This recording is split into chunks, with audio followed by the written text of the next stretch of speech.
Bom, você falou até aqui como psicóloga, com a sua experiência como mãe, mas uma última pergunta antes da gente fazer um bate-pronto.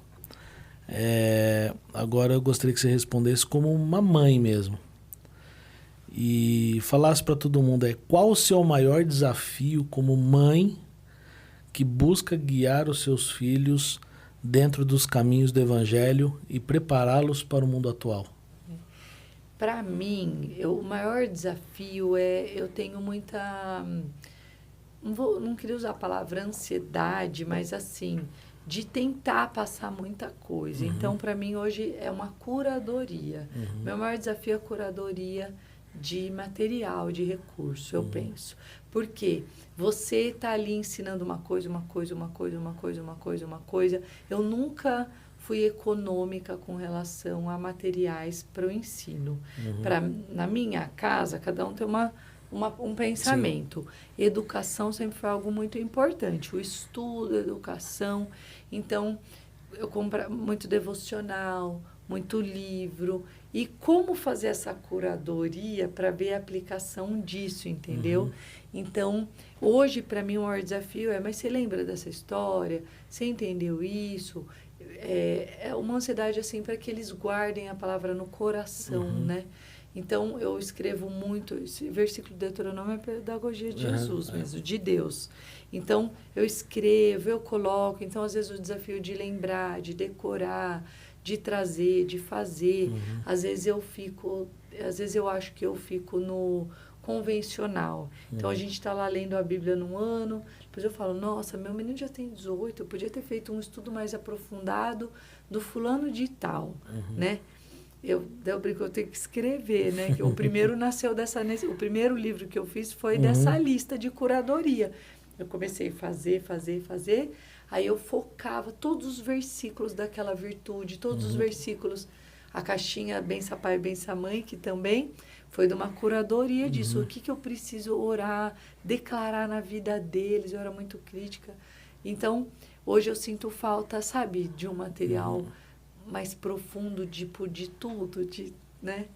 Mas, assim, da educação deles, gente, assim, com muita humildade, eu tenho só o que agradecer, porque eu acabo ensinando as técnicas que eu usei, que eu acredito que foi o Espírito Santo. Deus sabia que em algum momento o Senhor ia me usar nesse ministério. Sim. Então, eu ia aplicando essas técnicas, não que eles eram super fáceis, eles respondiam, mas eu acho que mãe crente, pai, que não pode ser assustado. Então, se eu nunca fui assustada, né? Sabe aquele negócio? Crente não é para ser assustado, gente. O mundo é o mundo. O mundo jaz no maligno. Exatamente. Então, quando essas coisas aconteciam na minha casa, eu corria pôr na minha agenda materna. Nossa, eu preciso ensinar mais sobre isso. Nossa, eu preciso. Então, eu sei que cada fase é um novo desafio, que nem agora o Theo tem 18. Quais os seus desafios desse menino? Escolher uma namorada, casar. Quando casar, ter uma vida de santidade. Então, mas eu tenho um filho perfeito? Não. Então, eu penso, como eu e meu esposo, a gente se preparar. Então, todo dia a gente fala, não leva o celular pro banheiro, hein? Cuidado com a pornografia. Então, é tratar as coisas tal como elas são. Então, a Elo veio por uma etapa, e daí agora aquela fase de aprender a estudar com dedicação, depois fazer com excelência, adquirir as atividades domésticas. Sim. Então, ela ajuda. Mas até ali os 7 anos, 8 anos, é uma ajuda, né? Ajuda mais ou menos. Agora, como que eu ensino essa menina a cozinhar, a servir com mais presteza e prontidão? Então, Deus não põe a gente na agenda. Você ia querer que Deus pusesse você na agenda dele todo dia? Né? Então, eu tenho que pôr os meus filhos na minha agenda diária. E se fazer... Gente, vai por mim. Se você puser os seus filhos na sua agenda diária, você vai plantar tanta semente, que em pouco tempo você está colhendo o que você nem lembra que plantou. Mas estava lá um dia na sua agenda e aquilo frutifica. E é lindo, é lindo demais de ver, sabe, seus filhos no Senhor e fazendo. Significa que eles vão ser assim sempre? Não. O Evangelho nunca vai ser... A vida não é o Evangelho. A vida de um filho não é sua.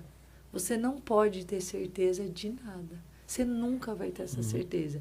E essa é a maior angústia que a gente tem que lidar. Então, é suportar essa angústia, né? Faz o seu papel. Agora, a vida é dele.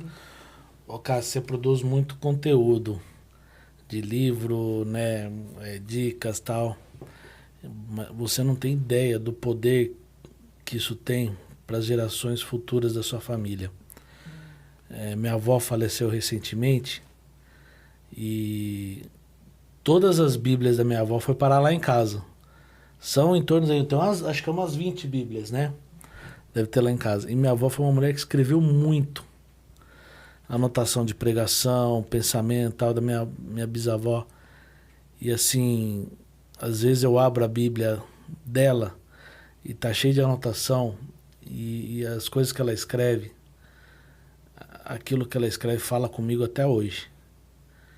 Então você pode ter certeza que quando você obedece o mandamento de Deuteronômio, fala escrever as coisas e na porta da casa para que todos possam ler e ver. Minha avó fez isso e tá lá. Eu abro a Bíblia da minha bisavó e tá escrito assim: Cristo morreu, isso é história. Aí ela escreveu: Cristo morreu por mim, isso é salvação. Eu não conheci minha bisavó. Meu Deus, você não é poderoso. Mas as palavras dela chegaram até mim. Então, assim, você não tem ideia do poder do que você produz. Além de abençoar várias pessoas fora aí, com tudo que você faz, mas para as futuras gerações da sua família. E é o que Deus fala, né? Que Ele visita até mil gerações. Exatamente. Daqueles que o amam e obedecem. Eu creio muito nisso. Minha mãe é a primeira a se converter na família. Converteu todos os irmãos, primos, mas eu sou a segunda geração de convertida, né? Da minha sogra também. A minha sogra e meu sogro, e meu marido é a segunda geração. Assim, como agradecer a Deus, né, por a gente ter nascido num lar cristão. A gente teve muito problema, tanto nas duas famílias, porque ali, né, convertidos, talvez uma primeira geração paste um pouco mais, né? Mas o privilégio e, assim, a instrução dos filhos não abandonarem, né? Essa é a minha oração todo dia, Senhor. Quando eu olho as histórias das famílias, e eu olho para a história da minha família, eu agradeço a Deus. Obrigado, porque o Senhor me colocou não numa família perfeita, mas numa família que eu pude conhecê-lo desde os meus primeiros passos. Isso não tem preço. Não tem preço.